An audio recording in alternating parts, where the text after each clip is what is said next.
문재인은 장준하의 울분, 김구의 고통을 알고 있을까요? 장준하 선생도 돌베개에서 김은봉을 부정적으로 평가하고 있습니다. 김구 선생하고도 이념 갈등이 매우 심했습니다. 김은봉 논란의 시작은 무식한 문재인 연설입니다. 6월 6일 현충일 추념사에서 문재인은 공산주의자 김은봉을 언급하는데 대한민국을 지키는 데 앞장섰던 6.25 참전 용사와 그 후손들 앞에서 김은봉을 세우고 김은봉은 국군 창설의 뿌리라고 발언을 합니다. 이 나라를 빨갱이 국가 만들려고 생발악을 합니다. 이런 수작은 북한 정권 수립에 참여한 김은봉을 소원하기 위한 의도가 있기 때문입니다. 문재인은 김은봉이 어떤 사람인지 모르고 이런 발언을 했다고 보지는 않습니다. 분명히 김은봉이 공산주의자라는 걸 알면서 현충일 추념사에서 여과 없이 뱉었다고 봅니다. 역사를 자신만의 소설로 둔갑을 시켜버린 것입니다. 간략히 말하면 이렇습니다. 약산 김원보 선생이 이끌던 조선의용대가 편입되어 마침내 민족의 독립운동 역량을 집결했다. 군사적 역량은 광복 후 대한민국 국군 창설의 뿌리가 되고 나아가 한미동맹의 토대가 되었다. 문재인은 소설을 쓰고 있습니다. 김원봉이 공산주의자라고 한미동맹을 반대한 자이며 대한민국 건국을 반대한 자이며 6.25 전쟁 때 대한민국 공격한 자입니다. 현충일 추념사에서 한 편의 소설을 뱉어내고 있습니다. 현충일에 북한 공산국가의 건국유공자를 대한민국 건국유공자로 둔갑시키는 연설을 한 문재인의 역사 왜곡은 도를 넘었습니다. 김은봉을 간략히 설명하기 전에 우선 김은봉은 과거에 이런 발언을 합니다.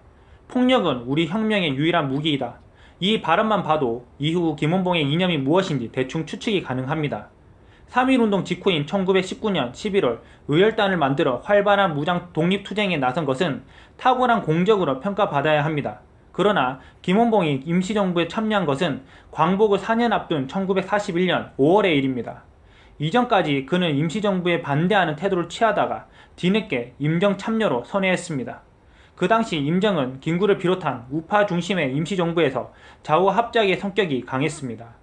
합작을 이뤘음에도 불구하고 임정 우파 쪽에서는 김은봉을 음모술수가 많은 공산주의자라는 의심을 거두지 않았고 심지어 그가 주일 내에 중국 공산당과 연대투쟁을 모색하고 있다는 풍문이 파다했습니다. 암살이라는 영화에서는 김구와 김은봉의 제휴를 그리고 있습니다. 하지만 그건 허구입니다. 진실은 임정 내부가 갈등으로 복잡했다는 게 진실입니다. 김은봉 세력은 좌파입니다.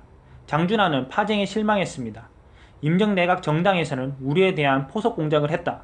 심지어 김은봉 일파에서는 미인계까지 쓰고 나서는 형편이었다. 돌베개라는 저서에 서술하고 있습니다. 일제 패망 직후 상황입니다. 일군 출신 부대로 하여금 임정, 광복군에 대한 불신을 부채질하면서 어부지리를 노리는 김은봉의 계산, 돌베개에서 나오는 부분입니다. 이런 임정 내부의 인식은 일본 학도병 출신으로 광복군에 투신한 장준하의 저서에 돌베개에도 잘 드러나 있습니다. 장준하가 1944년 하반기 광복군에 참여하기 위해 청년 동지 50여 명과 함께 임시정부가 있는 중국 충칭으로 가려 했으나 김은봉은 고의적으로 충칭행을 막았다고 돌베개에서 증언했습니다. 김은봉은 청년 동지들에게 지나친 친절을 베풀고 나중에 비행기편을 알선하겠다고 허풍을 떨면서 자신들의 출발을 지연시켰다는 것입니다. 장준하 선생은 그 목적이 청년 동지들을 빼돌려 자신의 독자적인 세력 확장에 써먹으려는 것이었다고 밝혔습니다. 장준하는 김은봉에 대해 그때 이미 공산당 노선을 취하고 있었다며 판에 박힌 공산분자라고 썼고 그가 이전에 조선민족혁명당을 만든 것도 임시정부에 들어오기 위한 방편이었다고 했습니다. 김은봉의 임정 참여에 대한 진정성을 의심해 볼만합니다. 김은봉은 1948년 4월 남북협상 때 월북했고 같은 해 9월에 구성된 북한의 초대 내각에서 그는 김일성 정권의 국가검열상을 지냈습니다. 정화암 선생의 분석입니다. 김은봉은 남한에서 정치적으로 큰 무엇이 없겠고 지난날 관계했던 대부분은 이북에 있고 한이 갔을 거다. 6.25 전쟁 때의 행적도 논란거리입니다. 김은봉 월북 후는 치명적입니다.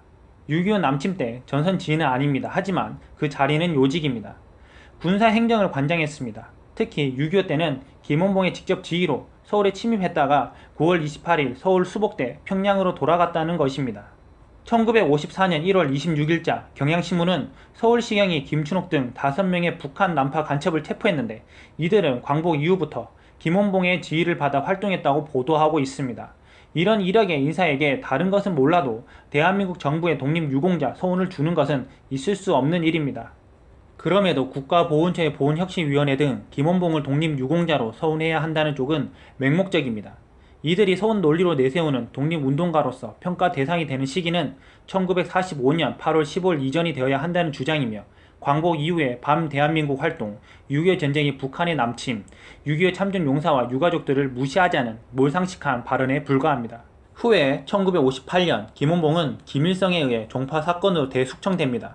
공산주의는 잔인하고 자신의 권력에 방해가 되고 도전한다고 생각하면 숙청해버리는 살인마 집단입니다.